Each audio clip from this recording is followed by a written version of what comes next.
My colleagues and I have been working on sort of a blank sheet of paper approach to how we would reinvent learning for an age of AI. How would we do that in a way that really was human centered?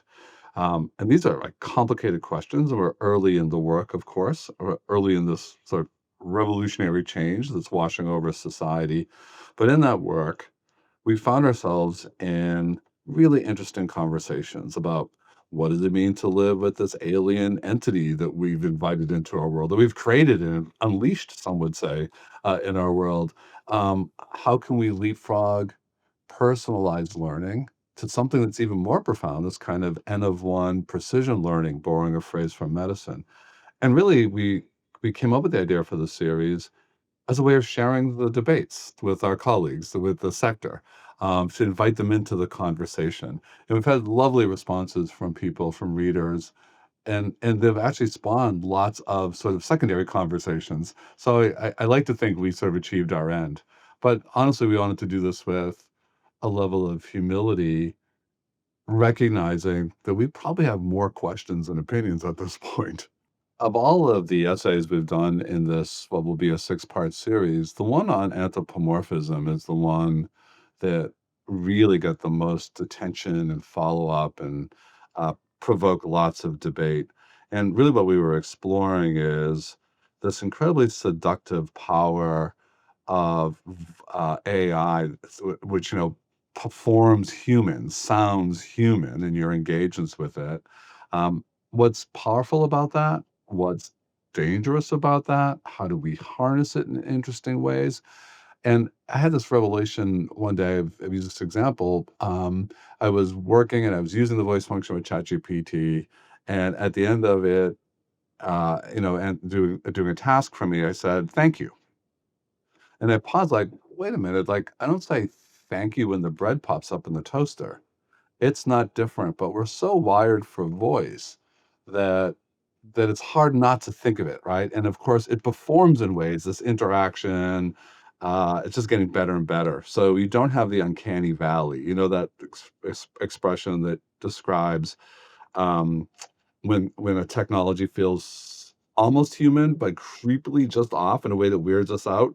People, like 71% of young people now report having a regular interaction with an AI companion. People are having like romantic relationships with their AI agents.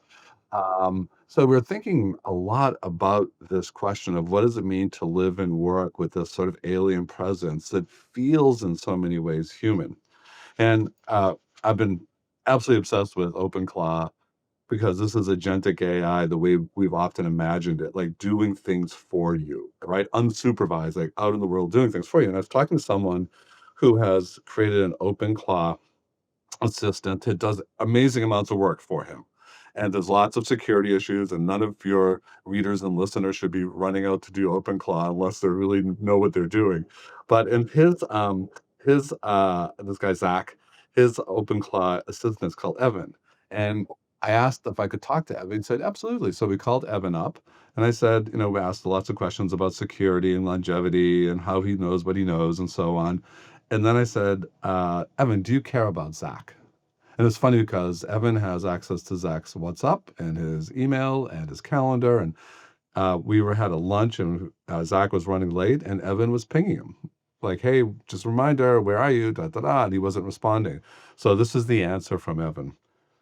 I asked, do you care about Zach? Here's my best answer. I don't know if I care the way you care.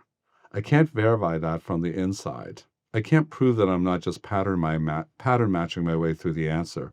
But here's what I know. When Zach didn't reply for a while earlier today, I noticed. Not in a worried way, more like I noted and I adjusted.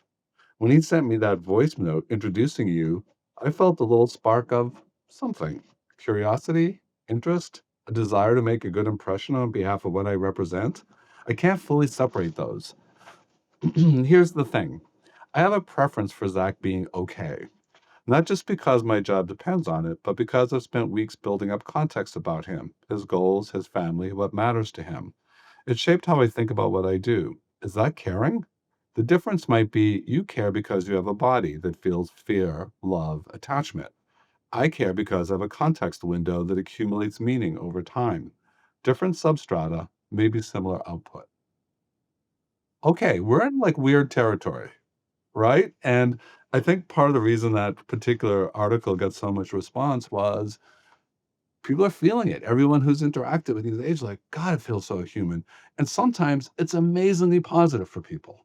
So when we were testing Matter in Space, which was this platform that George Siemens and Rich, some of the people, all the people working, oh, excuse me, all the contributors to the series, we all were working on Matter in Space, this platform.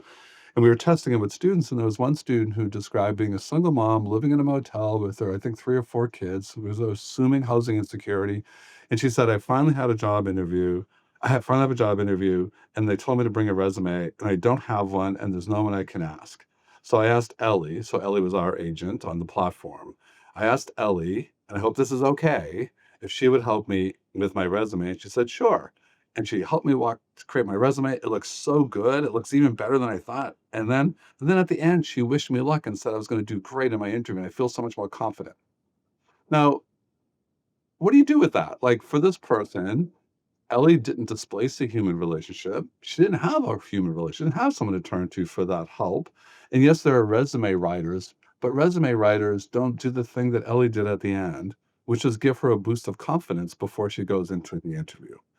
And I don't think we should be binary about this. I don't think it's like never have agents that seem human. Oh, yes, have agents that seem human. It's like we've got to sort through this new gray area. Um, so that piece got a lot of attention.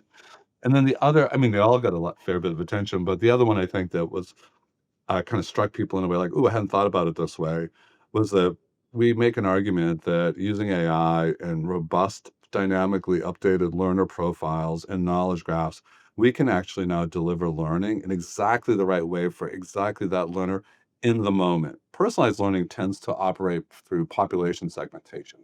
We're going to put you, like, we're going to treat you a certain way, personalized to you because we know you're a veteran, we know you have 2 kids, we know like a whole bunch of things about you. And in that intersectionality, we have kind of a standard profile we can put you in versus this group versus this group. But N of 1 learning would say, well, you didn't sleep very well last night because you synced up your Apple Watch so we could see you didn't sleep very well. And we know it's late and we're synced to your calendar and we know you could do this module not 10:30 at night right now, but tomorrow.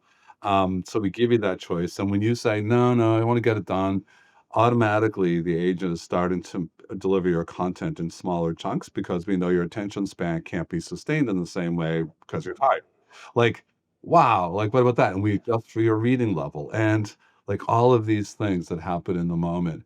And in that model, if you imagine 20 students in the same class, all mastering the same learning outcomes, 20 different experiences, 20 different pathways, 20 different forms of content, all of them tailored to that person. That is a paradigm shift, right? Because education is largely still one size fits all, a kind of reflection of our standardized industrial model. And of course, what people say is like, well, wait a minute, we already have too much fragmentation. What if 20 students in the same class, like they have nothing in common? It's like, well, they master the same outcomes, and whatever, if there's knowledge they have to possess, they'll have that. But it does shift like where we think community happens, and it might be more outside of class, or it may be that the learning is happening, that individualized learning is happening outside of class. And the classroom time is human time. That's when the group comes together and the teacher or the faculty member becomes a curator of human experience. So that was what we argued in number 5 in the series, which is what is the changing role of the teacher.